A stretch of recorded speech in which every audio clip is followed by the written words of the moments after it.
aqui hoje nessa sexta-feira, dia 5 de junho, nós já estamos entrando aí no meio do ano, com muita alegria, com muitas expectativas, não é verdade? E hoje nós temos aí uma grande oportunidade de nós ouvirmos a palavra de Deus, e a Bíblia diz que bênçãos virão sobre nós e nos alcançarão quando nós ouvirmos a voz do Senhor teu Deus. Então fica ligadinho aí com a gente, já eu vou trazer uma palavra poderosa que Deus colocou no meu coração ontem pela manhã, e eu tenho certeza que vai ser bênção de Deus na sua vida.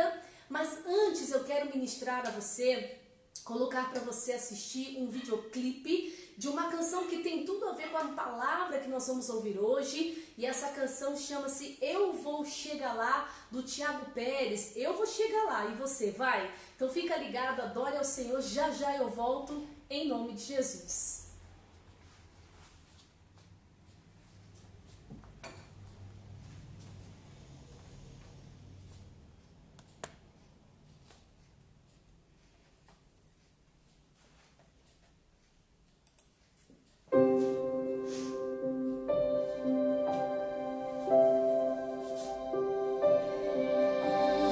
Estou caminhando pra chegar mais perto, mas entre mim e a promessa um deserto, e eu não vou parar de avançar.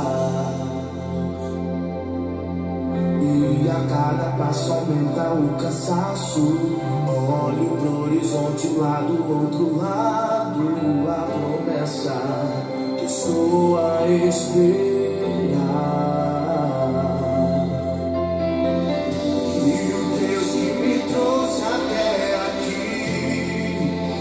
Fará prosseguir,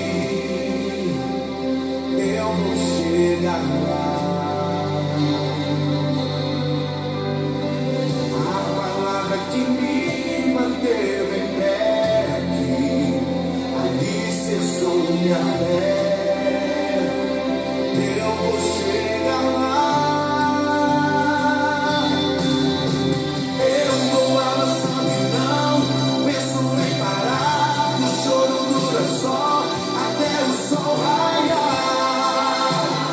eu vou chegar lá.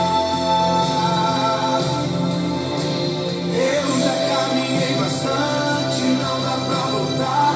Estou quase chegando, eu vou adorar. Eu vou chegar lá.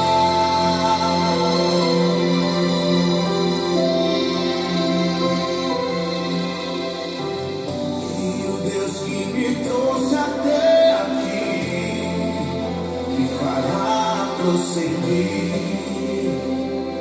eu vou chegar lá.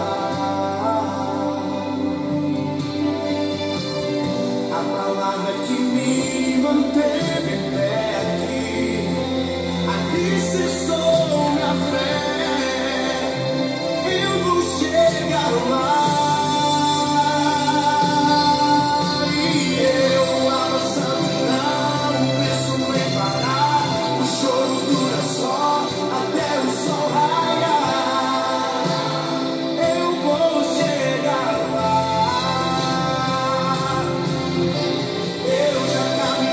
Sun.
né? Não deixe o inimigo te interromper. Nós temos uma caminhada com Deus, e é o que eu quero falar para você. Já faz um mês e meio por aí que eu tenho meditado nessa palavra que eu vou ministrar para você. E ontem eu estava nas minhas orações e Deus me fez lembrar dessa passagem, e eu quero compartilhar com você, para você que está aí numa grande missão, não deixe o inimigo interrompê-lo. Vamos para Marcos capítulo 4, é uma palavra muito conhecida, muito pregada por vários pregadores. Eu inclusive já preguei essa mensagem várias vezes, mas hoje com uma outra direção. Marcos capítulo 4. Marcos é bem fácil de você achar, você que está com a sua Bíblia aí, e olha, compartilha esse culto, né, online, você que está nos assistindo aí pelo Facebook, compartilha no seu Facebook para que os seus amigos, os seus familiares tenham acesso a este culto. Assim como Deus vai falar com você, Ele também vai falar a essas pessoas que pararem e ouvirem e forem chamadas a atenção através do Espírito Santo. A Bíblia diz que nós não podemos nos envergonhar de Cristo, mas nós devemos anunciar o Evangelho a toda criatura. E hoje nós temos aí os nossos canais, né? Temos o Facebook, temos o Instagram, temos o YouTube, tantos outros canais para alcançar as pessoas.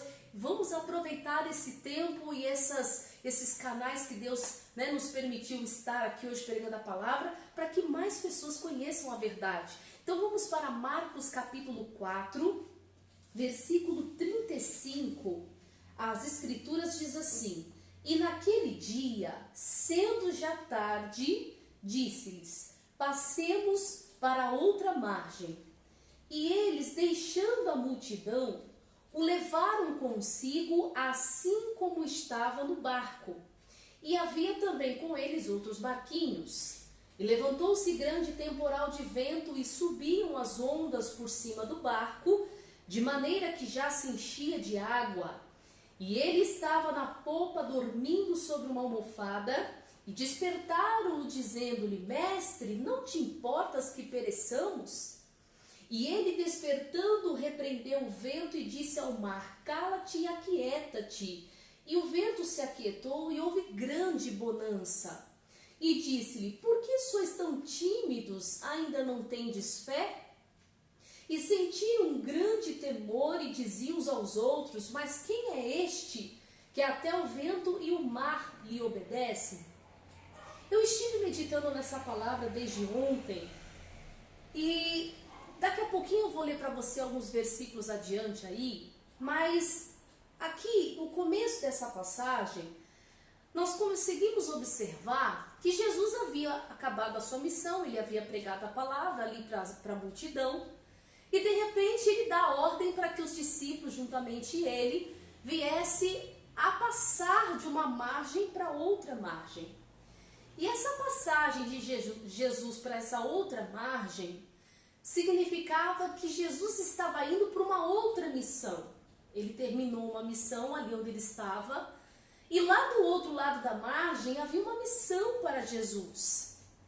Então você percebe que quando Jesus ele vai a essa missão, no meio do caminho ele enfrenta o quê? Uma tempestade. E essa tempestade era uma tempestade de vento. Daí eu estava ontem meditando nessa mensagem, e já aconteceu comigo das vezes você está lá com a sua sala, com a janela da sua sala aberta, e tá sol, tá calor, de repente fecha o tempo, bate uma forte ventania, e às vezes você tem ali mesinhas, ou às vezes armários perto da janela, onde você tem às vezes um vaso para enfeitar, ou você põe ali papéis, documentos em cima de uma mesinha próximo à janela, e quando aquele vento forte ele passa sobre a janela, voa todos os papéis, às vezes pela força do vento, até o vaso ele cai, muitos quebram. E naquele momento você fica entre fechar a janela, pegar os papéis que caem no chão, muitos papéis, às vezes você fica tempos tentando procurar, porque um vai debaixo do sofá, outro vai embaixo da mesa, do armário, e causa aquela bagunça na sua sala. Enquanto você não fecha a janela, fica aquela bagunça toda, né? Tudo voando e assim vai. Então, a tempestade de vento, ela vem exatamente para provocar essa bagunça na vida do cristão. A Bíblia diz que a tempestade que Jesus enfrentou no barco era uma tempestade de vento.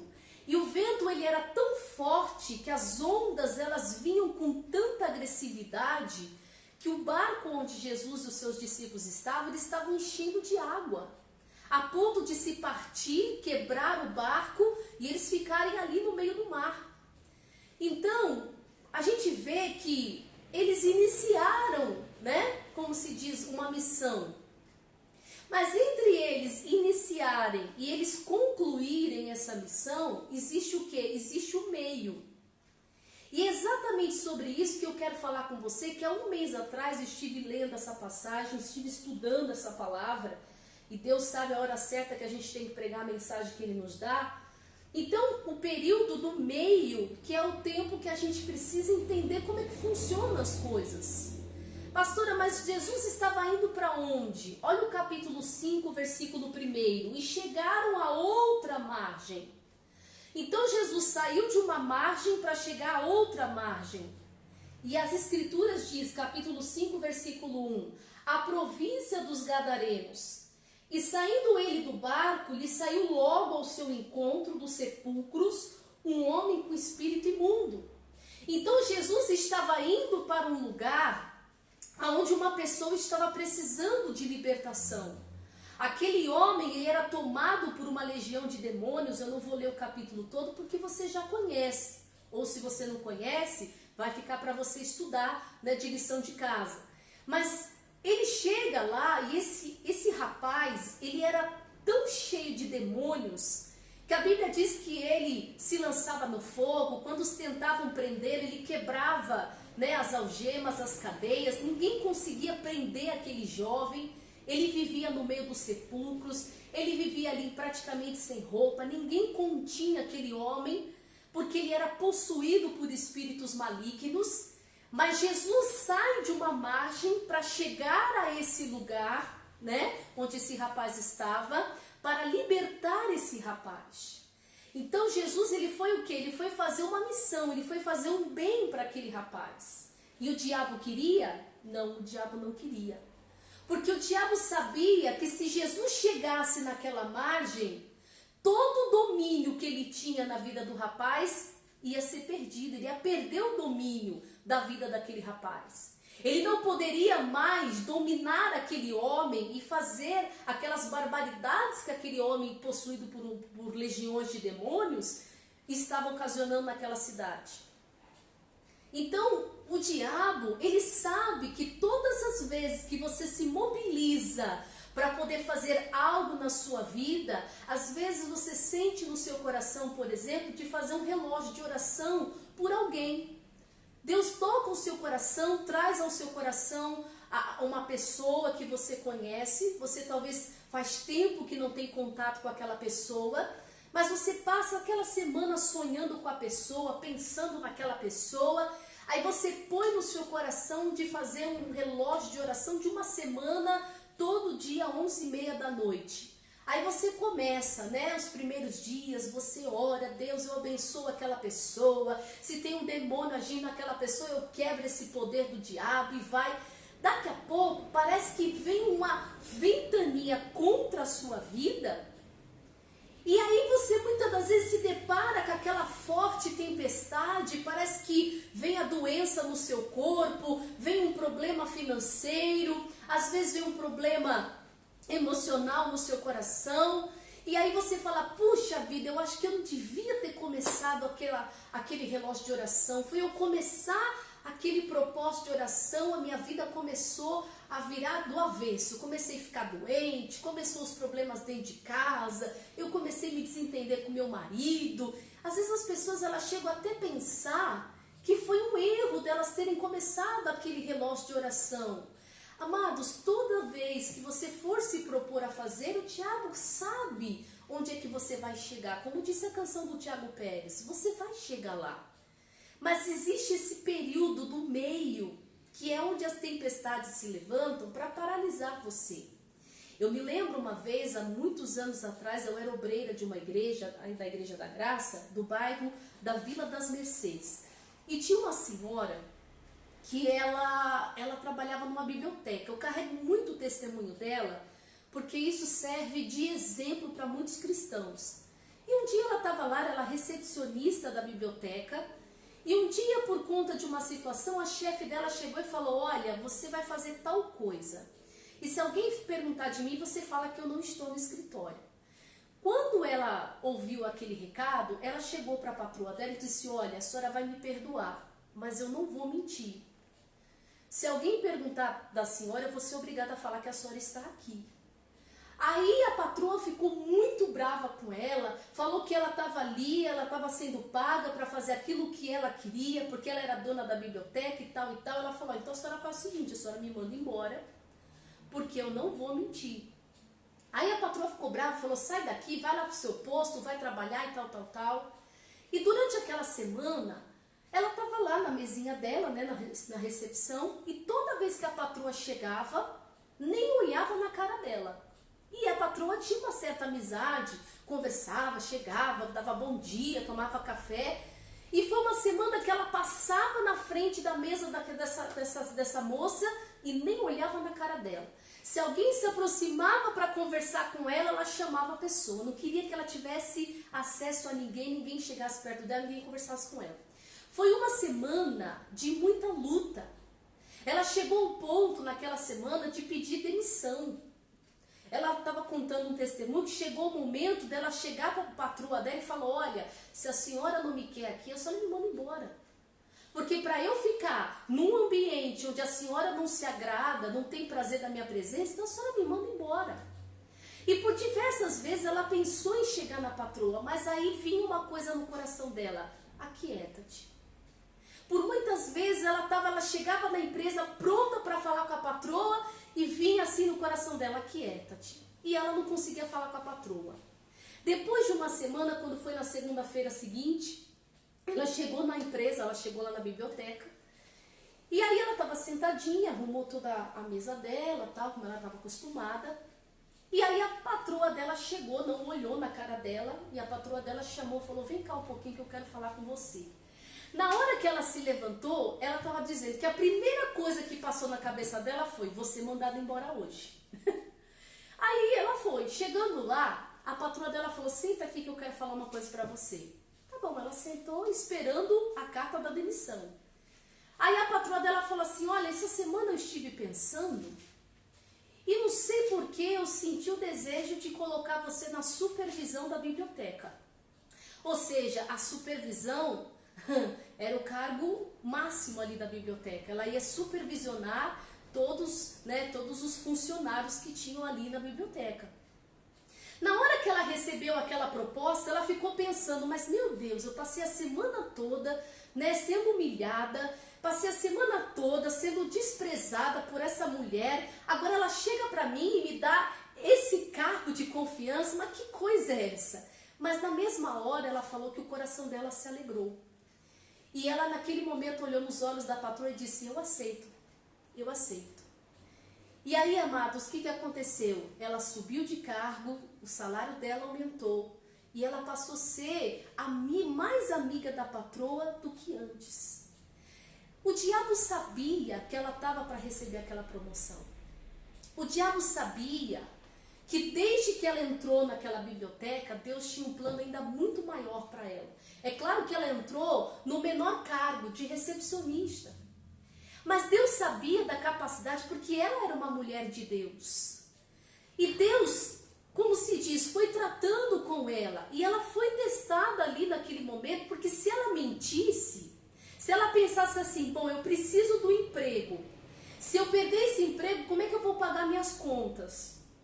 Então, Deus, o Senhor vai me perdoar, mas eu vou ter que mentir, porque eu preciso do meu trabalho. Se ela tivesse feito isso, talvez ela teria perdido o emprego, sim, porque o diabo ia ter a porta aberta e ele poderia destruir todo o plano que Deus tinha para ela naquele lugar.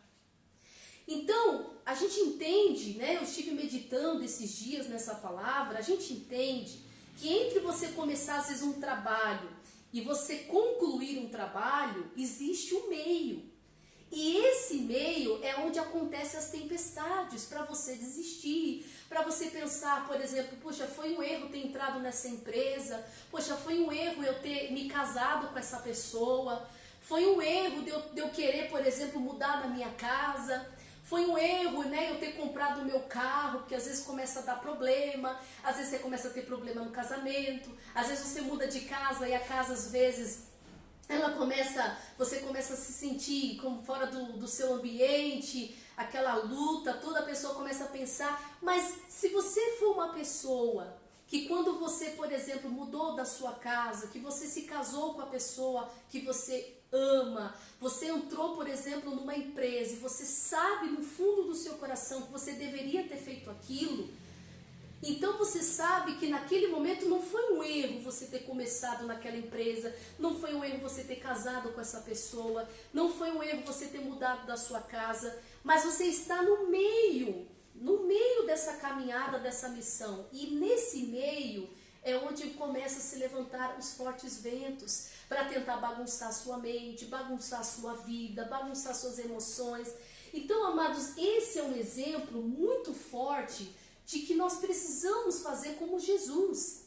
Jesus estava dormindo no barco, quando os discípulos gritaram, mas mestre, o senhor está dormindo? O senhor não está vendo que o barco está enchendo de água, ele vai quebrar, nós vamos afundar? Como é que vai ser? Nós não vamos chegar lá, do outro lado da margem? Jesus, ele simplesmente se levanta e ele dá uma ordem para o vento. Aquele vento não vinha da parte de Deus, porque se aquele vento ele viesse da parte de Deus, Jesus não poderia repreendê-lo. Aquela tempestade que estava se levantando na vida ali dos discípulos juntamente a Jesus, não vinha da parte de Deus, vinha do diabo. Porque quando Jesus diz, cala-te, aquieta-te, e a Bíblia diz que ele se acalmou e ele se aquietou, significa que aquela ventania não vinha da parte de Deus. É diferente do caso, por exemplo, do Jonas. Aquela tempestade foi movida por Deus, sim, porque quando ele tomou ali a decisão que ele estava errado, aquela tempestade ela sumiu. Então você entende que o que você tem que fazer no meio do seu caminho aí, quando as tempestades se levantam, quando vem essa dúvida, será que eu devia ter começado essa oração? Será que eu deveria ter começado esse propósito? Será que eu deveria ter entrado nessa empresa? Deveria ter me casado? Deveria ter tomado essa atitude? Amados, levanta-te e diga essa ventania, diga essa tempestade, aquieta-te, acalma-te, em nome de Jesus. Por quê? Porque Jesus te deu esse poder. Ele te deu essa autoridade para você chegar para essa tempestade e falar, diabo, você não vai me impedir de chegar no outro lado da margem. Porque eu sei que lá do outro lado da margem tem grandes coisas de Deus para a minha vida, na qual eu vou usufruir e vou servir de canal de bênção. Para a gente poder entender um pouco melhor esse assunto, vamos voltar um pouquinho para o Velho Testamento bem rapidamente. Vamos para Neemias, capítulo 2. Eu amo, amados, essa passagem de Neemias, porque nos momentos mais difíceis da minha vida, das lutas na qual eu passo, né? Como eu pregava aqui na quarta-feira, não é porque nós somos pastores que nós não passamos por lutas, e passamos por muitas, né? E todas as vezes que eu passo por uma luta, eu lembro dessa passagem de Neemias. Porque o Neemias, ele ficou sabendo que a cidade de Jerusalém tinha sido invadida pelos inimigos, né? Que a muralha ali que cercava e guardava a cidade tinha sido destruída. Então Neemias chegou para Deus e falou, Deus, eu não aceito aquela cidade, sabe? Ter sido invadida, a cidade onde a família dele, né, tinha passado. Então ele chegou para Deus e disse, Deus, se for para eu descer para Jerusalém e fazer alguma coisa para aquele povo ser resgatado, o Senhor vai tocar no coração do rei. E ele estava lá trabalhando, quando de repente o rei olhou para ele e falou, Neemias, você está batido, né? Você está cabisbaixo, o que está acontecendo? Neemias foi lá, contou tudo o que tinha acontecido, e o rei falou, olha, se você quer ir para Jerusalém, eu vou dar todo o suporte para você. Então aquilo foi resposta de Deus. Ele tinha falado com Deus, Senhor, se for para eu descer para Jerusalém, eu só vou usar o rei. Por quê? Porque o rei era o patrão dele. Então quando o rei fala, olha, vai, que eu vou te dar todo o suporte. Aquilo era a resposta de Deus. Ia ser fácil? Não, não ia ser fácil. Quando ele desce para Jerusalém, que ele reúne ali um exército de pessoas para levantar o muro, e eles começam a trabalhar, o muro começa a ser levantado, com uma mão eles subiam os tijolos, com a outra mão eles seguravam as lanças, né? E quando eles estavam ali no meio da construção, capítulo 2 de Neemias, versículo 10, olha bem o que o inimigo afronta o Neemias nessa batalha. Olha lá, diz assim: o que ouvindo Sambalate, que era um inimigo, ou o Horonita e Tobias, o servo de Amonita, lhes desagradou com grande desagrado que alguém viesse a procurar o bem dos filhos de Israel? Então eles estavam incomodados, dizendo: quem é você para vir aqui fazer o bem para essa cidade? Nós destruímos essa cidade. E quem é você para vir aqui fazer o bem para essas pessoas? Ou seja, o inimigo estava, como se diz, colocando Neemias contra a parede. Tentando intimidar o Neemias. Tentando fazer o Neemias desanimar daquela missão. E aí no versículo 19, olha bem o que acontece aqui, ó. O que ouvindo Sambalate, o Horonita, o inimigo, e Tobias, o servo amonita, e Gesem, o arábio, zombaram de nós e desprezaram-nos e disseram: o que é isso que fazeis? Quereis rebelar-vos contra o rei? Então lhes respondi e disse: o Deus dos céus e o que nos fará prosperar, é o que nos fará prosperar, e nós, seus servos, nos levantaremos, edificaremos, mas vós não tendes parte, nem justiça, nem memória em Jerusalém. Amados, qual é a tua atitude quando essa tempestade se levanta? Você começa a levantar os muros, né? Você começa uma missão, você começa um trabalho, você começa ali um projeto, você começa ali um sonho seu, um esforço de algo que você tem no seu coração, movido pelo Espírito de Deus.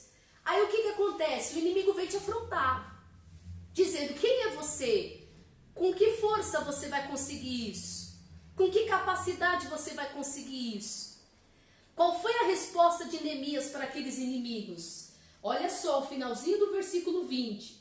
Mas vós não tendes parte. Parte do quê? Daquela obra. Olha que forte, hein? Nem justiça, nem memória em Jerusalém. Ou seja, vocês não vêm colocar o bico de vocês aqui, porque vocês não são bem-vindos. E Neemias colocou os inimigos no lugar deles. O que falta às vezes para nós, quando nós estamos no meio dessa tempestade de afrontas? É colocar o inimigo no lugar dele. Onde é o lugar do inimigo na vida do cristão? Debaixo dos seus pés. Mostrar para o diabo que a sua confiança está plenamente na palavra de Deus. Às vezes é uma doença que te afronta, dizendo: tá vendo, você está tomando remédio, você não está ficando curado. Tá vendo, você está orando, você não está ficando curado. Diabo, eu coloco você debaixo dos meus pés, porque as escrituras dizem que Jesus já me curou na cruz do Calvário e Jesus Cristo me dá saúde. Essa enfermidade não vai prevalecer contra a minha saúde. Eu te repreendo em nome de Jesus. E fica firme. E determina. Veio de novo o sintoma, diabo, eu te repreendo. Eu te amaldiçoo. Até aquela doença desaparecer. Até aquele pensamento, até aquele problema no seu trabalho, até aquele problema na sua vida conjugal desaparecer. É você cara a cara com o inimigo falar: nessa obra você não vai ter o seu pitaco aqui não. E agora no capítulo 4, versículo 1, só vira uma folhinha aí na sua Bíblia, que você vai observar com a pastora outra resposta que o Neemias dá para o inimigo.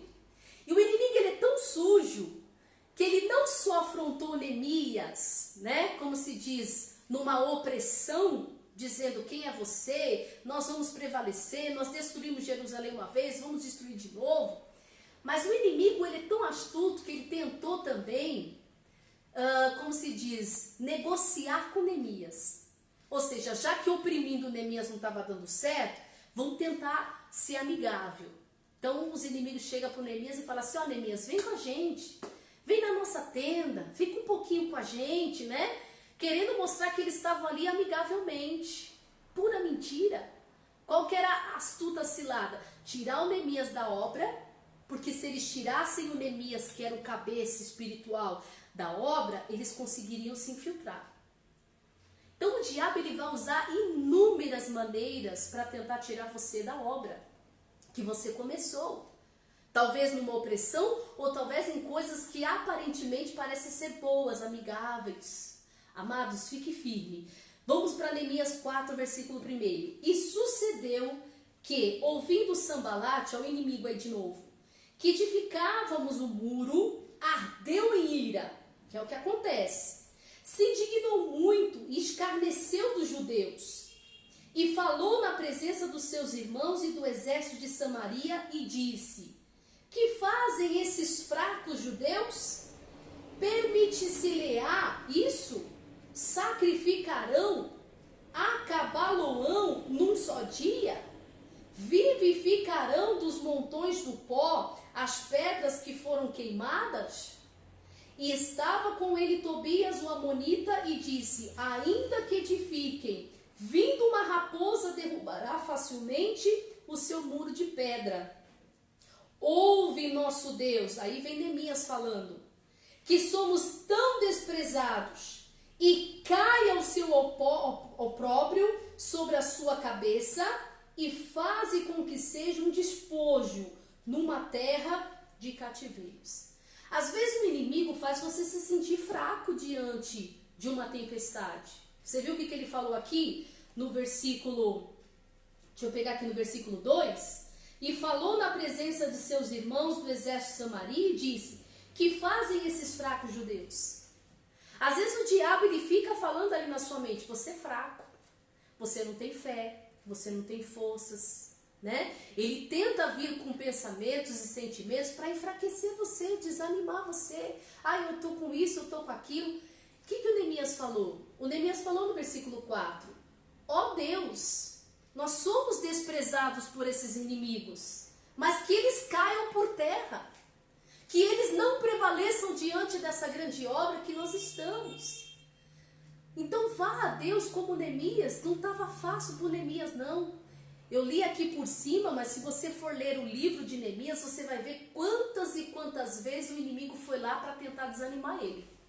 Mas eles não conseguiram, porque Neemias estava focado naquilo que Deus havia falado ao coração dele. Então, amados, entenda que entre você começar um propósito e você terminar, a maior luta você vai encontrar no meio do caminho.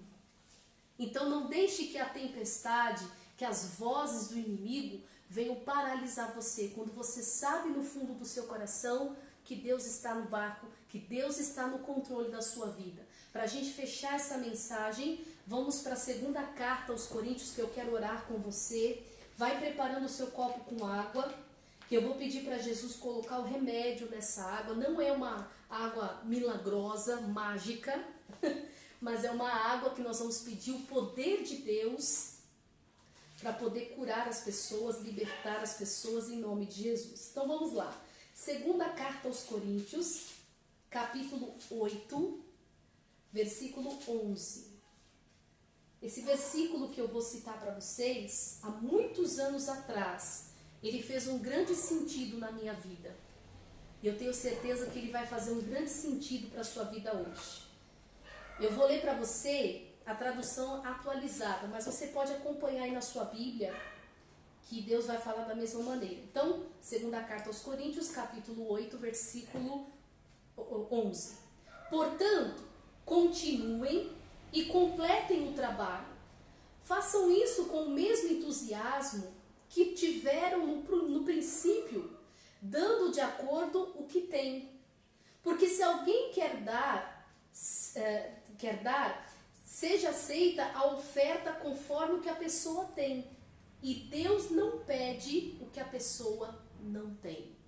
Então, quando Deus ele chama você para trabalhar numa empresa, para se casar com uma pessoa, para você poder construir algo na sua vida, Ele sabe exatamente por que Ele está te chamando.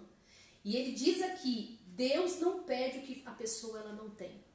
Então nunca pense que aquela missão na qual você está, você não vai conseguir concluir, não vai ter como. Não vai. Se Ele chamou e você iniciou o trabalho, com o mesmo entusiasmo que você começou, vai até o final.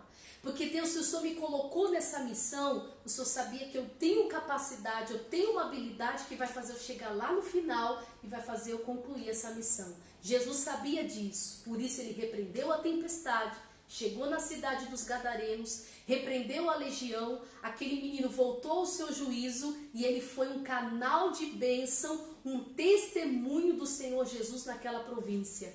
Então um milagre foi feito, mas houve uma batalha até Jesus chegar lá. Então vamos chegar lá, queridos. Eu não sei aonde você quer chegar, não sei o que você começou, mas termine firmado em Jesus Cristo para a glória de Deus. Vamos orar? Pegue o seu copo com água. Vamos agora colocar a nossa fé em ação, em nome de Jesus. Talvez você pode estar se sentindo desanimado, mas Deus vai renovar suas forças, vai reanimar sua fé, porque Deus é o Deus do impossível. Feche os teus olhos, Pai querido. Muito obrigado, Senhor, pela sua palavra. Essa palavra tem estado tanto tempo no meu coração, Jesus. E eu tenho certeza que assim como ela me ajudou inúmeras vezes, ela está ajudando essa pessoa que nos assiste nesse momento, Pai. Talvez tem muitas pessoas hoje pensando em se divorciar. Talvez tem muitas pessoas, Pai, pensando pedir a demissão do seu trabalho, porque estão enfrentando oposições no seu local de trabalho. Estão, Senhor, se sentindo, meu Deus, abatidas, sendo, meu Deus, oprimidas por conta de um relacionamento. Meu Deus, às vezes até no ministério, Pai. Mas que hoje, Deus, essa palavra fique enraizada no coração dessas pessoas. E que isso seja o combustível que elas precisam para poder entender, Pai, que elas deram início a uma missão e elas precisam chegar do outro lado da margem. Porque lá do outro lado da margem, Pai, existe algo que Deus espera, que Deus está preparado para poder dar, poder, Senhor, acrescentar a vida desta pessoa, Pai. Tem pessoas que nos assistem hoje que estão com dores. Pessoas que nos assistem hoje, Pai, que está com a mente completamente bagunçada, está com a vida completamente fora de ordem, Pai. As tempestades têm sido tão contínuas na vida delas, que parece que toda a vida dela está, meu Pai, em desordem. Ela não sabe o que pensar, não sabe o que sentir, que decisão tomar. Meu Deus, mas que hoje, meu Deus, o Senhor traga sobre esta pessoa a bonança, para que ela comece a colocar a vida dela em ordem, os seus pensamentos, os seus sentimentos, e principalmente, Pai, as suas atitudes, Pai. Coloca o remédio nessa água, Deus, para curar esta pessoa de dentro para fora. Nós abençoamos essa água e cremos que através dela vamos receber o milagre em nome de Jesus. Participe.